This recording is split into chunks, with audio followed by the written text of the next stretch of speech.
नमस्कार दोस्तों। शायद आज की सुबह जो है वो इजराइल के लिए सबसे बेस्ट सुबह होगी, बिकॉज इजराइल के लिए जो सबसे बड़ी प्रॉब्लम बना हुआ था वो हमास का पॉलिटिकल विंग जो कि कतर बेस्ड है, वो बहुत बड़ा एक नाक में दम कर रखा था इसने इजराइल की, क्योंकि ये लोग सारा इंटरनेशनल सपोर्ट गैदर कर रहे थे और इसीलिए इजराइल को काफ़ी क्रिटिसाइज़ किया जा रहा था। अब आपने थंबनेल देख ही लिया होगा इस वीडियो का। कहा यह जा रहा है कि हमास के पॉलिटिकल लीडर यानी कि जिसका नाम था इस्माइल हानिया, उसको असैसिनेट कर दिया गया है ईरान के अंदर में। और ये बिल्कुल पुख्ता खबर जो है ये सामने आई है, बिल्कुल कन्फर्म्ड खबर है। हालांकि इजराइल की अभी तक इस पर कोई प्रतिक्रिया नहीं आई है, तो ये बहुत इंपॉर्टेंट चीज़ है। अब देखो, इंपॉर्टेंटली मैं क्यों इस्माइल हानिया को इतना इंपॉर्टेंट कर रहा हूँ, और ये भी मैं बहुत बड़ी बात कह रहा हूं कि शायद यहां से अब हमास को पूरी तरीके से खत्म कर दिया है इजराइल ने, और यहां से एक तरीके से इजराइल और हमास का जो कॉन्फ्लिक्ट है उसको जीत भी लिया है, एक तरफा जीत लिया है इजराइल ने। क्यों जीत लिया है? बिकॉज इस्माइल हानिया जो है उसको कहा जाता है कि आज तक का सबसे बड़ा लीडर जो हमास का कोई हुआ है, जिसने सबसे ज़्यादा, जिसकी पहचान है पूरी दुनिया में, वो इस्माइल हानिया है। अगर आपसे पूछा जाए, अगर आप हमास के बारे में ज़्यादा जानकारी नहीं रखते हो या पैलेस्टीन के बारे में, कि आप किसको जानते होगे, आप मतलब पैलेस्टीन के किसी बड़े लीडर को जानते हो क्या, या आप हमास के किसी बड़े लीडर को जानते हो, तो क्या आप शायद दो नाम आप जानते होगे, एक इस्माइल हानिया जानते होगे, एक याह्या सिनवार जानते होगे। और आज से नहीं, शायद 2016-17 के टाइम से ही आप जानते होगे इन दोनों को। तो याह्या सिनवार और इस्माइल हानिया ये दो बहुत बड़े नेता हुआ करते हैं हमास के। हमास को मतलब एक तरीके से लीड करता है इस्माइल हानिया। मतलब आप समझ लीजिए कि इसका काम क्या है, कि किस तरीके से हमास में आप इनको इंटरनेशनल सपोर्ट दिलवाना है, ईरान की सरकार को कैसे मैनेज करना है, कैसे हथियार याह्या सिनवार तक पहुंचेंगे, गाज़ा सिटी में हथियार कैसे पहुंचाना है, ये सारा जो मैनेजमेंट है, कैसे नए रिक्रूट्स, जो नए मिलिटेंट्स को रिक्रूट करना है, इंटरनेशनल ऑपरेशंस कैसे हैंडल होंगे, ये सारी चीज़ें जो है वो इस्माइल हानिया करता था। एक तरीके से इसने कई सालों तक पूरे पैलेस्टीन पर रूल किया, एक तरीके से रूलर था पैलेस्टीन का, उसको अब असैसिनेट कर दिया गया है ईरान के अंदर में। और इस चीज़ को, ये पूरा कंफर्म बात है कि ईरान में जो तेहरान के अंदर में जहाँ पे उसका रेसिडेंस था, उसी रेसिडेंस पर उसको असैसिनेट किया गया। और ये खुद ईरान की जो सबसे इंपॉर्टेंट जो पैरामिलिट्री है, जिसका नाम है IRGC, Iran revolutionary guard corps, उन्होंने इस पूरे न्यूज़ को कंफर्म किया है कि इस्माइल हानिया हैज़ बीन असैसिनेटेड। ऑब्वियस सी बात है, असैसिनेटेड वर्ड उन्होंने यूज़ नहीं किया गया होगा, वो तो मार्टरडम शब्द यूज़ करते हैं। खैर, हम तो वो शब्द नहीं यूज़ करेंगे। अब देखो, यहाँ पर पहले ही कहा जा रहा था कि ईरान में प्रेसिडेंट इब्राहिम रईसी के जाने के बाद चीज़ें बहुत ज़्यादा डिफ़िकल्ट होने वाली है हमास के लिए, चीज़ें बहुत ज़्यादा डिफ़िकल्ट होने वाली है हिजबुल्लाह के लिए, क्योंकि Masoud Pezeshkian is not that hardliner person. अब देखो, ये इब्राहिम रईसी जो थे वो एकदम हार्डलाइनर थे, और वो पूरी तरीके से जो सुप्रीम कमांडर, सुप्रीम लीडर हैं, उनके अंडर में, अयतुल्लाह खोमेनी के अंडर में चला करते थे। और अयतुल्लाह खोमेनी का अगर आप देखोगे तो लेगेसी चली आ रही है, और रूहुल्लाह खोमेनी के सपोर्ट की वजह से हमास, हिजबुल्लाह, ये हूदीस, ये सारे ग्रुप्स बने हैं। मतलब रूहुल्लाह खोमेनी की आइडियोलॉजी के बेसिस पर और उन्हीं के सपोर्ट के बाद ये सारे ग्रुप्स बने हैं। ईरान इसीलिए सपोर्ट करता आया है हमेशा इन ग्रुप्स को। अब अयतुल्लाह खोमेनी आए, उन्होंने भी उस चीज़ की लेगेसी बढ़ाई, और या फिर जो भी सुप्रीम लीडर बनेगा ईरान का, वो उसको कंटिन्यू करेगा। लेकिन प्रेसिडेंट जो है उसके ऊपर डिपेंड करता है कि वो सरकार से कितना सपोर्ट दिलवाना चाहता है।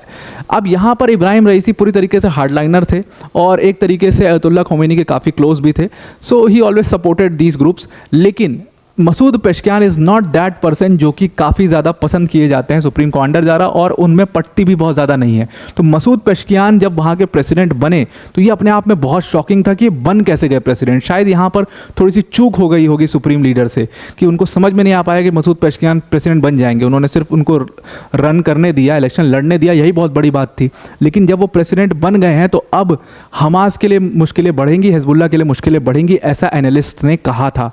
और वो मुश्किल बढ़ती हुई नजर भी आ रही है, क्योंकि इन्हीं मसूद पेशकियान की स्वेरिंग इन सेरेमनी में, क्योंकि ये प्रेसिडेंट बने हैं ईरान के, तो इनकी स्वेरिंग इन सेरेमनी होनी है। उसी स्वेरिंग इन सेरेमनी के लिए कई लोग को बुलाया गया था, उसी में इस्माइल हानिया को भी बुलाया गया था। वो अपने रेसिडेंस पर थे और वहां पर उनको असैसिनेट कर दिया गया है। और एनालिस्ट अब इसमें ये कह रहा है, अभी तक इसकी पूरी जो अटैक हुआ है इसकी जानकारी किसी ने भी नहीं ली है, इसकी किसी ने भी जिम्मेदारी नहीं ली है। लेकिन कहा यह जा रहा है कि ये इजराइल नहीं किया है, बिकॉज इतना प्रिसाइज अटैक जो है वो इजराइल ही करवा सकता है, ऐसा हमास का भी कहना है। ऐसा ईरान का ऑफिशियल स्टेटमेंट भी आया है कि ये कहीं ना कहीं इसमें इजराइल का ही हाथ है। अब मसूद पेशकियान प्रेसिडेंट बने थे, उनकी स्वेरिंग इन सेरेमनी से ये पहले हुआ है, तो ये बहुत इंपॉर्टेंट घटना है कि इस्माइल हानिया को अब मारा जा चुका है।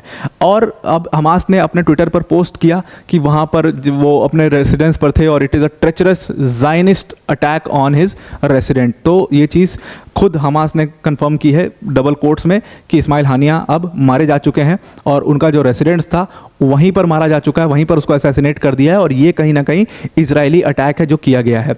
अब इजराइल की ना इंपॉर्टेंटली इसके ऊपर कोई इंपॉर्टेंट प्रतिक्रिया नहीं आई है, कोई भी प्रतिक्रिया अभी तक इजराइल की इसमें नहीं आई है ऑफिशियल कि इजराइल ने कोई स्टेटमेंट दिया हो। सिर्फ एक चीज़ हुआ है कि एक यूएस के पॉलिटिशियन है जिनका नाम है पॉलिटिशियन रिची टॉरेस ने अपने ट्विटर हैंडल पर पोस्ट किया। उन्होंने पोस्ट किया कि उसको इस्माइल हानिया को मारा गया है, जस्टिस हो चुका है परमानेंटली, उसको ही इज़ डेड परमानेंटली और उसके लिए हेल में एक स्पेशल प्लेस जो है वो रिजर्व की गई है। तो इसी पोस्ट को सिर्फ फॉरेन मिनिस्ट्री जो है इजराइल की उसने रीपोस्ट किया है, सिर्फ और सिर्फ इतना काम हुआ है और अभी तक कोई ऑफिशियल स्टेटमेंट इजराइल की तरफ से नहीं आया है। अब यहाँ पर ना देखो कई लोग इसमें रिस्पॉन्सिबल हो सकते हैं। मैं आपको एक बार समझाता हूँ इस्माइल हानिया की सबसे पहले इंपॉर्टेंस क्या है। इस्माइल हानिया के 3 बेटे जो हैं उनको 10 अप्रैल को मारा गया था, कहा जाता है इजरायली एयर स्ट्राइक में। उन बेटों का नाम था हाजिम, आमिर और मोहम्मद। उसके अलावा उसके 4 जो ग्रैंड चिल्ड्रन थे उनको भी इजरायली एयर स्ट्राइक में मारा गया था, ऐसा कहना है हमास का। हालांकि ये कंफर्म नहीं है कि उनके ग्रैंड चिल्ड्रंस कितने थे और किसको मारा गया था, लेकिन अगर आप समझोगे पहले इंपॉर्टेंस, अगर आप ये फ्लो चार्ट देखोगे तो इस्माइल हानिया यहाँ पर हमास में टॉप लीडर पर आता है। और जो अभी याया सिनवार, जो कि जिसका नाम आपने सुना होगा याया सिनवार का, जो कि पूरा गाज़ा स्ट्रिप को संभाल रहा है और इजराइल से पूरा जो लड़ाई लड़ रहे हैं हमास मिलिटेंट्स, उसमें जो सबसे फ्रंट फेस है वो याया सिनवार है। अब आप समझ लीजिए इन दोनों में डिफरेंस की इसके 3rd लेवल पर जा करके ये याया सिनवार आता है।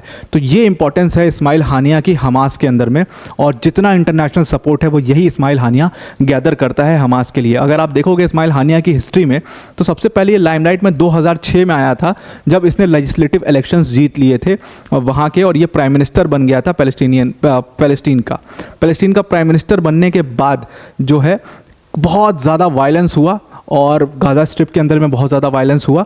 उसके बाद जो उस टाइम के प्रेसिडेंट थे महमूद अब्बास, उन्होंने इसको हटा दिया था। जो कि पैलेस्टीनियन नेशनल अथॉरिटी के प्रेसिडेंट थे महमूद अब्बास, उन्होंने इसको इस्माइल हानिया को हटा दिया था इसकी पोस्ट से। और उसके बाद आप देखोगे कि फतेह पार्टी और हमास के बीच में पूरी तरीके से कॉन्फ्लिक्ट छिड़ गया था। 2007 की घटना है ये, और ये कॉन्फ्लिक्ट बहुत बड़ा था, इसमें कई सारे सिविलियंस की भी डेथ हुई थी। तो उसके बाद आपको पता है कि हमास ने हालांकि इसमें ओवरटेक कर लिया था फतेह पार्टी को भाग करके लेबनान में छिपना पड़ा, अलग अलग देशों में छिपना पड़ा, और हमास ने 2007 में ही पूरे गाज़ा स्ट्रिप का कंट्रोल ले लिया। तो 2007 में under Ismail Haniyeh Hamas took control of the Gaza Strip. और जो आप हमास को आज देख रहे हो जिस स्वरूप में, जो कि इजराइल से डायरेक्ट पंगा ले रहा है, उसको इतना स्ट्रॉन्ग इस्माइल हानिया ने बनाया था, बिकॉज इस्माइल हानिया ने इस पूरे गाज़ा स्ट्रिप के ऊपर 2006 से लेकर के 2017 तक रूल किया है एक तरीके से।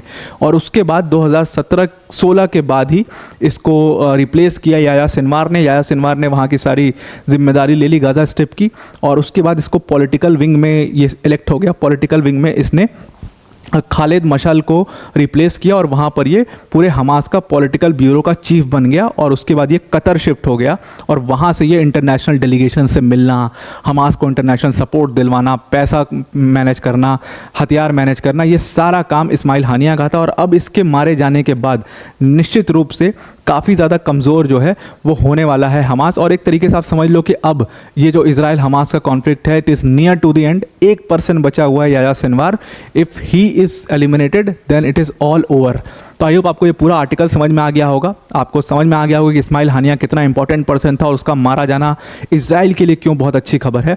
तो ये सारी चीज़ें समझ में आ गई होंगी। वीडियो को एंड करने से पहले अनअकैडमी टीम की तरफ से एक बहुत बड़ी अनाउंसमेंट है।